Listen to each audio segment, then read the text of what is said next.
everyone, my name is Ahorangi Starchild. I'm a Violet Red Twin Flame in Parakai, New Zealand. This is your very special Christmas reading that will tide us over to the new year, where I will post another reading for the new year. And those are the two readings today, and the new year is the last two that I'll be doing, for maybe about 10 days to 2 weeks.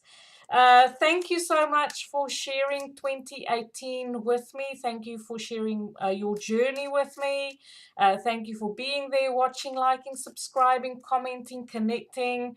It's been really, really special here for me on YouTube, as Heart Solutions has reached 600 viewers.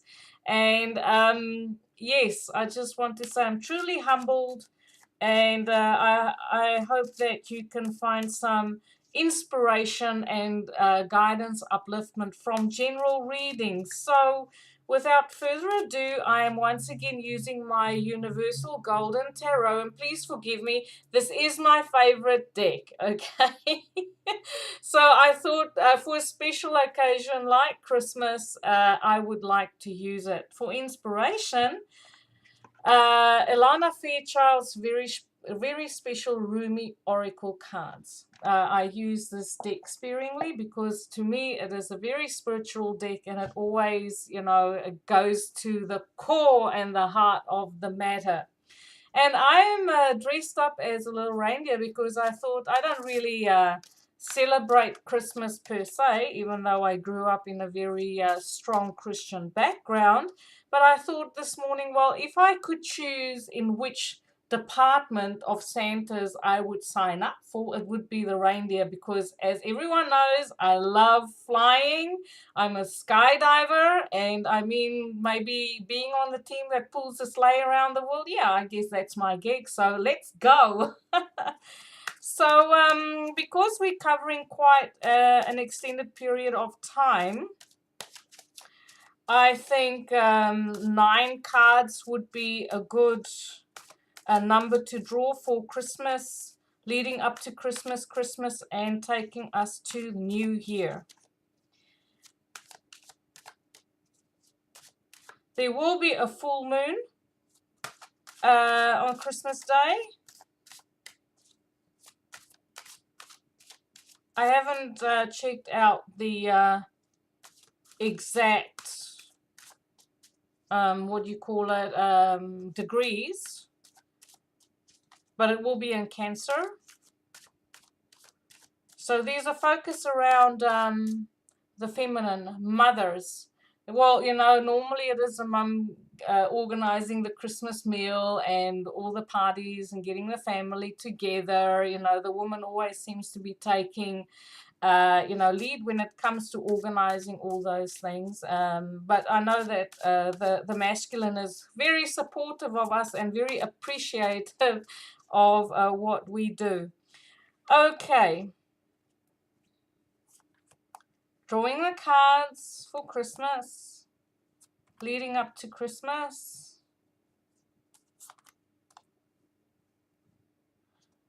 Some of us, of course, will be working very hard. Like me, I always work long, hard hours this time of the year. Pace yourself. And breathe. Deep breaths. Okay.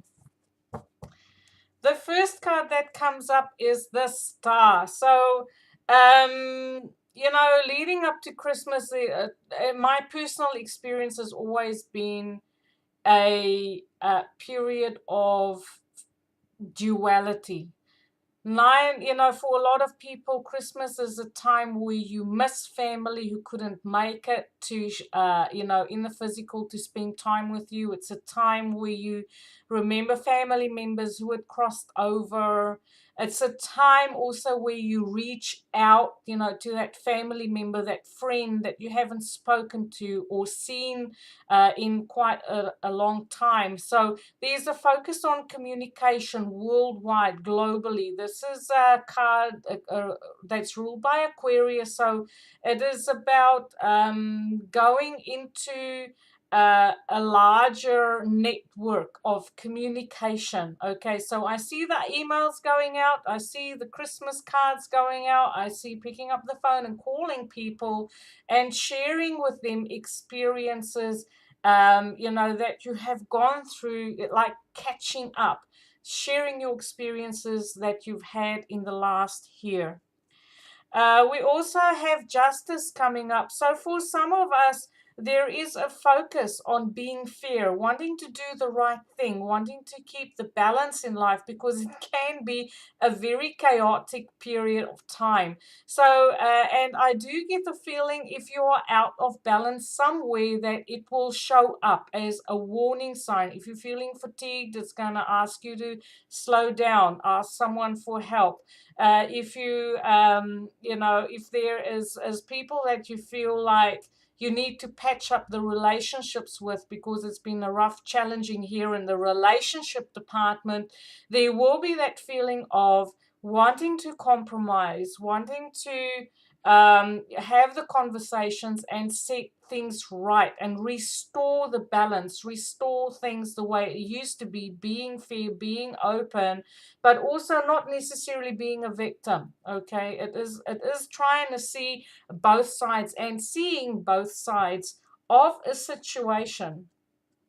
We have judgment. Yes, Christmas is also one of those time of year where you feel like some of us is being judged by family members, and you or friends, or these situations where you feel like you're being judged. These are two very sort of like judgmental cards. Or maybe because you've organized that big Christmas lunch, you have an inner fear that you might be judged on the quality, or especially with the feminine, who are very sensitive when it comes to what it is that they're trying to create and how they present themselves. So there's that fear perhaps of being judged. Is it going to be good enough? And what I hear is, don't be so hard on yourself. It's just a meal, it's just people getting together, catching up. Relax. It's not about the food, it's not about what you do and how you do it. The point is that you actually, if you put your heart into it, and you make the effort to bring goodness into it, and you make the effort to heal relationships that has been truly challenging this year, and you just say, just for one day, let's have a peaceful togetherness and be fair, and in the way you express yourself, being harmonious. If you put your heart in a right place and you want to create those situations where you can actually heal relationships through having healing, peaceful, fair conversations. So I do get, in a huge way, that some fences are going to be truly mended. Opportunity to mend the fence. Then we have the lovers. I absolutely love this. Some of you are gonna get married. Some of you are gonna get asked, do you want to get married? I want to do this legal. I want to hitch my wagon to yours. Okay. This is all about those beautiful relationships. I kind of get that for some of us, it's going to be, man, this has been one challenging year, and you look at all the people who's been with you, who backed you up, who was there for you, who assisted you, who always answered the phone when you really needed to speak to someone, who was always fair in the approach, who never ever really judged you, but always seemed to give you the advice that could bring restoration and balance. Because we have two. These are two cards that's really balanced relationships, important relationships. I love you, I want to marry you. I love you, I want to have babies with you. I love you, I want to get engaged or move in together. And all of that comes because there's this theme of a life review happening, really getting to grips with what is important, what's not important, what is drama, what is works for me, what doesn't work for me, who are the people who criticize me, make me feel small, make me feel insignificant and unimportant, and who are the people who are actually dispensing advice that makes me feel important, and that I can actually do this, I can handle it. And these are all major cards. These are major themes for this Christmas. We also have the death card, and I did say that there is this huge evaluation process going on. And so far, out of the 9, we have 5 major cards. So this is going to be huge, huge. This is you eliminating things, people, situations from your life this Christmas, only surrounding you with the good stuff. The good people, anything that is supporting the changes and the deep psychological transformation that's been happening for you over quite a number of years. And you sometimes, when you look in the mirror, it feels like you've changed so much that you don't even know yourself.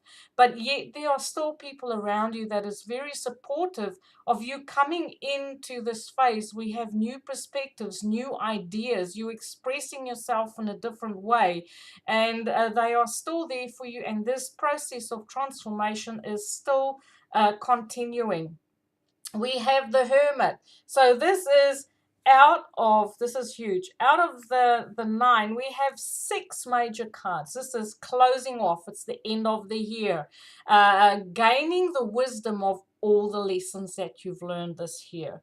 But also, if you have a very special nana, uncle, grandpa, auntie, who you connect with, who's been there as, in their wisdom, and you seeking their counsel and their guidance. But sometimes we also prefer our own counsel, but it's about turning inwards and realizing the wisdom, even though you've made mistakes this year. It's about that inner wisdom and say, well, you know what? It was a learning curve. It was a huge learning curve this year, but I'm okay. I've learned a lot, and I'm stronger and wiser for it.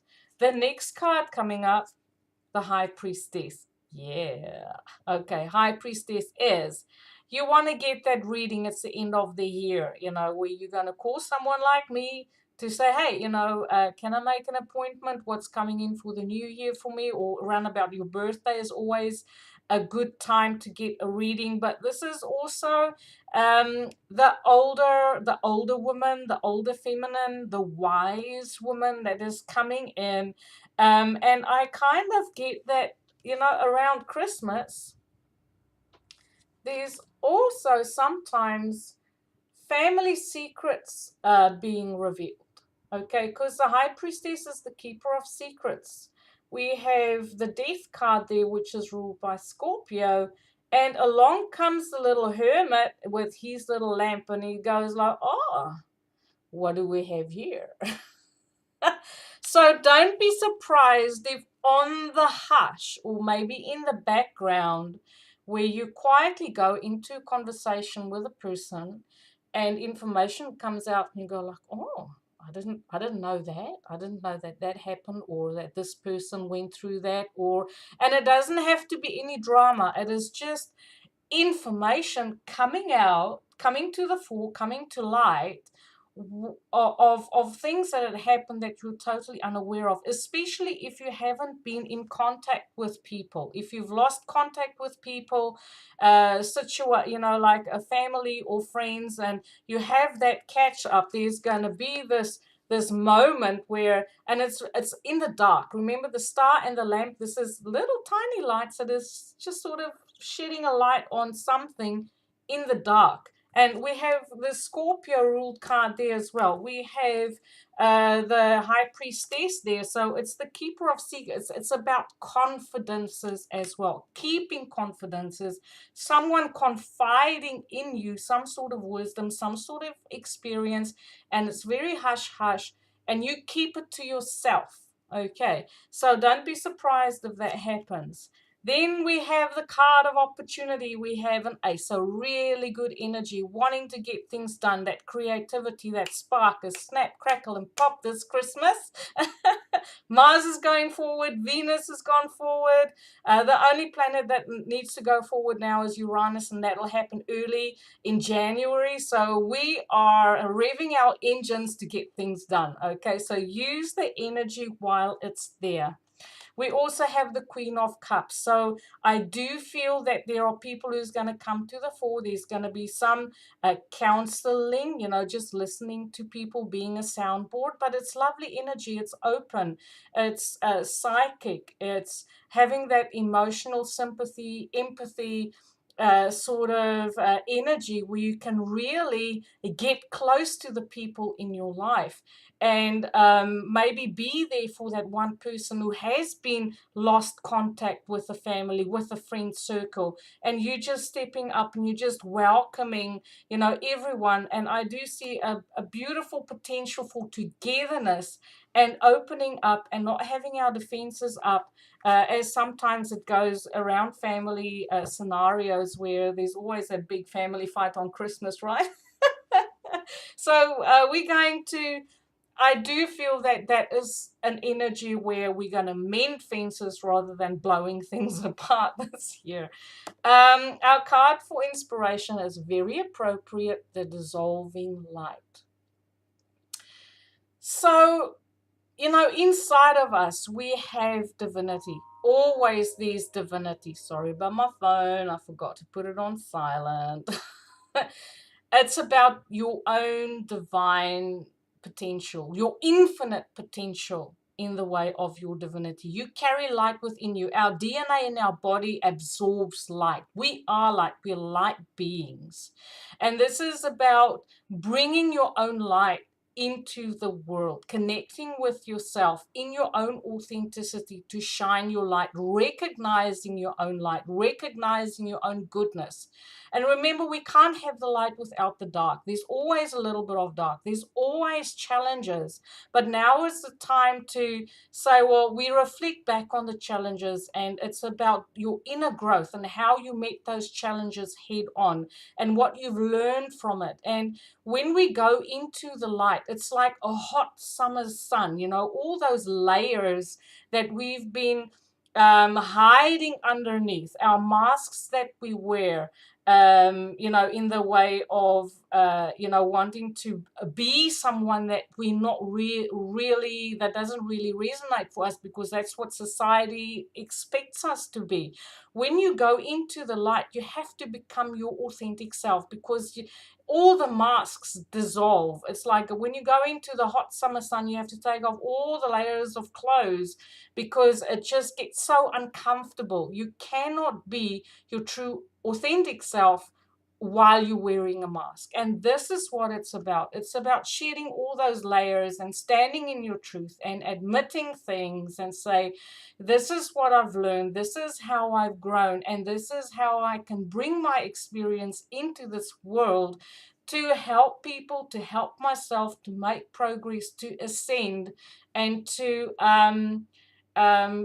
connect not only with myself but with the world, with Gaia, with everyone, and know that we do have that oneness, that we share a collective consciousness, and that you can sort of draw the line from the you to the collective and see how everyone, is contributing in their own special way, including you. So I wish everyone a beautiful Christmas, and thank you for watching. I will see you in the new year with the next video. Have a beautiful one. Be safe. Moderation. Moderation is the key. And yeah, relax. Enjoy the time with family. It's an absolutely beautiful time to reconnect. Have a beautiful day, everyone. Light and love.